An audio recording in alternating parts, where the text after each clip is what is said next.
guys, it's Noelle. Over the course of my bullet journaling series, I've been telling you over and over and over about how you don't need to spend a ton of time on your bullet journaling spreads. But as you know, I do tend to spend a lot of time on my spreads, making them look pretty and making sure they're super neat and straight and colorful and stickery and washi tapey. So for you time savers out there, I decided to put my money where my mouth is and challenge myself to create some of the most common bullet journaling spreads and layouts in a minute or less. But before I get into it, definitely subscribe to 17's YouTube channel so that you don't miss out on any of my future bullet journaling tips and tricks. For my first challenge, I decided to tackle the future log, which is pretty complicated considering that a future log should ideally cover at least 6 months of the year. So I decided to use the Alice Stair method. I'll walk you through it. Now, first I wrote future log across the top of the page in big, bold pink letters. Then I counted out 6 rows and drew a line vertically down the page there. Then I drew a horizontal line across the page. Then in the top left corner, I wrote out the first letter of the first 6 months of the year, or whatever months your future log is covering. Then on the right, I wrote out event. Then I saw that I had a few more seconds on the clock, so I added a drop shadow to my title. Boom! I did it in a minute. To use the spread, all you have to do is draw a dot in the monthly column that is the color of the category that the event falls under in your color code. Then you just write down the day that the event falls on and what the event is in the right column. I put the date of my sister's birthday and an upcoming due date for an English paper. The second layout that I tried to tackle under 1 minute is the birthday layout. This, I feel like, can be super pretty without being super complicated. Let's start the clock. First, I wrote birthdays in big purple letters across the top because it's super pretty without doing much already. Then I wrote out the 12 months of the year, estimating how much space needs to be in between each column and row. Then I had some extra time, so I took my markers and I highlighted the first and third row blue, and then I highlighted the second and fourth row pink. And that's when I ran out of time. So this spread is super simple, but I still feel like it came out really pretty and functional. Then all I did was fill it out with birthdays. My birthday is on November 5th, and my sister Morgan's birthday is on July 21st. Next, I wanted to tackle a monthly mood tracker. I knew this one was gonna be hard because I didn't want to just do like a boring line graph. I wanted to try to do one that's actually like fun.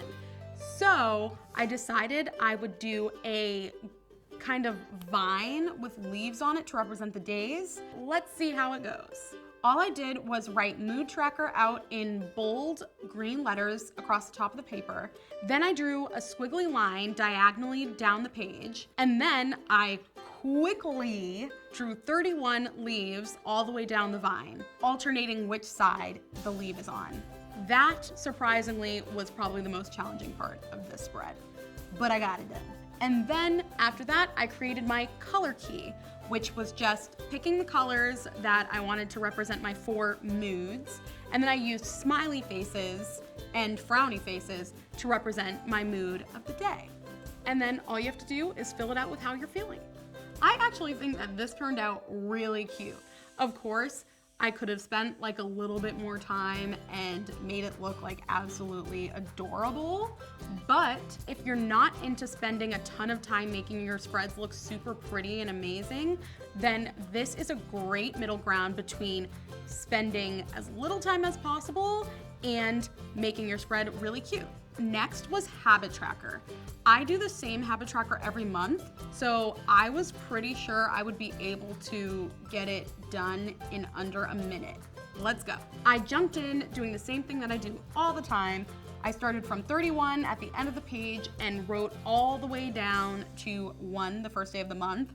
I skipped doing the days of the week just because I knew for a fact that I wouldn't be able to do it, and it's not totally necessary.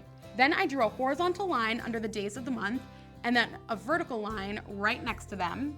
Then I wrote habit tracker in some green hand lettering at the top of the page to make the page pop and to kind of vary my title structure throughout this challenge. Then I had some extra time on the clock, so I quickly scribbled in some shadows on the left side of each letter. This is definitely a bare bones spread because you have to do a lot of numbering, but I still think that it came out really neat and functional, so I'm pretty happy with it. Now I just marked off some of my habits with an X, which is super simple. For my sleep tracker, again, this one has a ton of numbering, so I have to keep things really simple, but I think I know how I'm gonna do it. I started out my tracker by numbering the days of the month in ascending order across the page. Then I drew a horizontal line over it. Then on the left side of the page, I listed the number of hours that I might sleep in a night. I decided to put 12 on there because I usually never go above 12 hours of sleep. Then I drew a vertical line next to those numbers to create my graph. And then I had a few extra seconds, so I wrote sleep tracker in big, bold green letters across the top. Then all I did to use the graph was put a dot next to the amount of hours that I slept on each individual day. Then all you have to do is connect the dots to see a graphical representation of your sleeping patterns. Super simple, but also super functional. On to the daily. I decided that I would try something different that I've never done before for the daily by adding an hourly tracker to my layout. I don't know if I'll regret that when I start running out of time at the end of my 60 seconds, but we shall see. All right, let's go. I started off my daily layout by drawing a straight line across the top of the page. Then I created a cute little flag on the left side. Then next to the flag, I listed out the 24 hours in the day horizontally across the page, starting at 5 o'clock in the morning. Then I drew a horizontal line across the page. Then I put the date inside of the flag, January 1st, and then wrote Tuesday in nice calligraphy under the hours. Then I had literally like 1 second left, so I quickly grabbed my green marker and added a pop of color by highlighting the top line of the layout. This looks pretty plain until you fill in your hourly tracker. Depending on your personal color code, you can fill this in however you want, but I decided to represent the hours that I'm sleeping with blue marker. I'm gonna use pink to represent personal time with just myself or with my friends, and then green to represent work. I would probably sleep in until like 10 in the morning since I stayed up really late celebrating New Year's. From 11 to 2, I might be chilling, talking to my friends on the phone. 3 to 6, I got some work done, cleaning my room, reading some books, and then I went to a New Year's party, and then I went to sleep at midnight. I think that this layout is actually one of the cuter under 1 minute layouts. And I think that it's even better that when Wednesday comes and Thursday comes, all you'll have to do is do the same exact thing right under it, and it'll only take a minute. The last spread that I decided to challenge myself to is a weekly spread.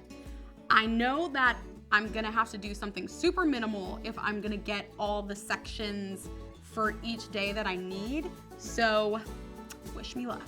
First, I drew a horizontal line across the entire spread to make room for my titles. Then I drew vertical lines 8 spaces apart to represent the days of the week. Then I wrote down the days of the week, Monday through Saturday, across the top. I created a line in the middle of the section to make space for Sunday, since you don't need as much space for the weekend. Then I quickly jumped into the top left corner of my spread and wrote December 31st through January 6th to represent what week this spread is covering. And honestly, I think this looks totally presentable. Even though I would probably spend a million years drawing doodles and making cool like beach doodles, I think that for anybody who's super minimal and wants to save as much time as possible, this is a completely amazing way to do your weekly. I'm actually pretty proud of myself at the end of this challenge. I usually spend so much time making spreads perfect and beautiful and clean, but these spreads are actually really great. They're not the prettiest thing you've ever seen, but they're functional. So if you're all about saving time and are not sure about starting a bullet journal, I hope that this challenge will give you some inspiration on some things that you can leave off your spreads and layouts and save some much needed time in your busy schedule. Okay, now don't forget to subscribe to 17's YouTube channel so that you don't miss out on any of my future videos just like this one. Bye!